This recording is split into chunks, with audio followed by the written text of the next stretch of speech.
ನಮಸ್ಕಾರ friends, quarterly result ಚಾನಲ್ಗೆ ಸ್ವಾಗತ. ಬಂಧನ್ ಬ್ಯಾಂಕ್ ತನ್ನ ಕ್ವಾರ್ಟರ್ 3 ರಿಸಲ್ಟನ್ನು ಪಬ್ಲಿಷ್ ಮಾಡಿದೆ. ಇದು ಈಗ ಬಂದ ಕ್ವಾರ್ಟರ್ 3 ರಿಸಲ್ಟ್ ಕಾಲಮ್, ಇದು ಹಿಂದಿನ ಕ್ವಾರ್ಟರ್ 2 ರಿಸಲ್ಟ್ ಕಾಲಮ್, ಇದು ಹಿಂದಿನ ವರ್ಷದ ಕ್ವಾರ್ಟರ್ 3 ರಿಸಲ್ಟ್ ಕಾಲಮ್. ಇವೆರಡು ಕಾಲಮ್ ಹೋಲಿಕೆಗೋಸ್ಕರ ಕೊಟ್ಟಿದ್ದಾರೆ. ಡಾಟಾ ಲ್ಯಾಕ್ಸ್ದಲ್ಲಿದೆ, ನಾನು ಕರೋಡದಲ್ಲಿ ಕನ್ವರ್ಟ್ ಮಾಡಿ ಹೇಳ್ತೇನೆ. ಎಲ್ಲಕ್ಕಿಂತ ಮೊದಲಿಗೆ ನೋಡೋಣ ಟೋಟಲ್ ಇನ್ಕಮ್ ಅಂದರೆ ಆದಾಯದ ಬಗ್ಗೆ.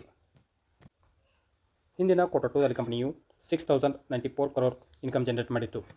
ಹಿಂದಿನ ವರ್ಷದ ಕ್ವಾರ್ಟರ್ 3ದಲ್ಲಿ ಕಂಪನಿಯು 5210 crore ಇನ್ಕಮ್ ಜನರೇಟ್ ಮಾಡಿತ್ತು. ಈಗಿನ ಕ್ವಾರ್ಟರ್ 3ದಲ್ಲಿ ಕಂಪನಿಯು 6574 crore ಇನ್ಕಮ್ ಜನರೇಟ್ ಮಾಡಿದೆ. ಕಂಪನಿ ಇನ್ಕಮನ್ನು ಏರ್ ಟು ಏರ್ ಕಂಪ್ಯಾರಿಸನ್ ಮಾಡಿದಾಗ 26.1% ಏರಿಕೆಯಾಗಿದೆ.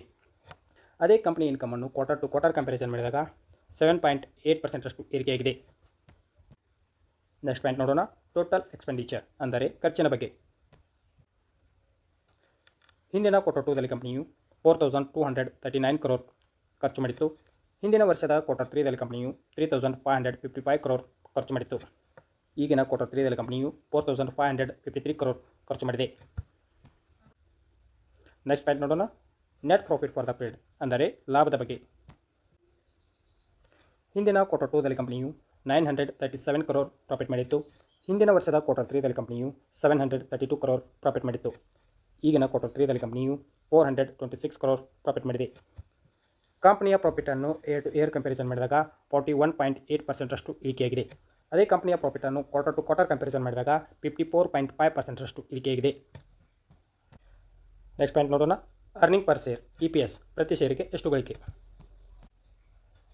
ಹಿಂದಿನ ಕ್ವಾರ್ಟರ್ 2ದಲ್ಲಿ ಕಂಪನಿಯು 5 rupees 82 ಪೈಸೆ. ಹಿಂದಿನ ವರ್ಷದ ಕ್ವಾರ್ಟರ್ 3ದಲ್ಲಿ ಕಂಪನಿಯು 4 rupees 55 ಪೈಸೆ. ಈಗಿನ ಕ್ವಾರ್ಟರ್ 3ದಲ್ಲಿ ಕಂಪನಿಯು 2 rupees 65 ಪೈಸೆ. ಕಂಪನಿಯ ಪ್ರಾಫಿಟ್ ಏರಿಕೆಯಾದಂತೆ EPS ಏರಿಕೆಯಾಗುತ್ತದೆ. ಅದೇ ಕಂಪನಿಯ ಪ್ರಾಫಿಟ್ ಇಳಿಕೆಯಾದರೆ EPS ಕೂಡ ಇಳಿಕೆಯಾಗುತ್ತದೆ. ಓವರಾಲ್ ಕ್ವಾರ್ಟರ್ ರಿಸಲ್ಟ್ ಬಗ್ಗೆ ಹೇಳೋದಾದರೆ ನೆಗೆಟಿವ್ ನಂಬರ್ ಎಂದು ಹೇಳ್ಬೋದು. ನೋಡೋಣ ಮಾರ್ಕೆಟ್ ಯಾವ ರಿಯಾಕ್ಷನ್ ತೋರಿಸುತ್ತೆ ಅಂತ. ಇನ್ವೆಸ್ಟ್ಮೆಂಟ್ ಮಾಡೋ ಮೊದಲು ನಿಮ್ಮ ಫೈನಾನ್ಷಿಯಲ್ ಅಡ್ವೈಸರ ಸಲಹೆ ಕೇಳಿ ಇನ್ವೆಸ್ಟ್ಮೆಂಟ್ ಮಾಡಿ. ವಿಡಿಯೋ ಇಷ್ಟವಾದರೆ ಲೈಕ್ ಮಾಡಿ, ಶೇರ್ ಮಾಡಿ ಮತ್ತು ಸಬ್ಸ್ಕ್ರೈಬ್ ಮಾಡ್ಕೊಳ್ಳಿ. ನಮಸ್ಕಾರ.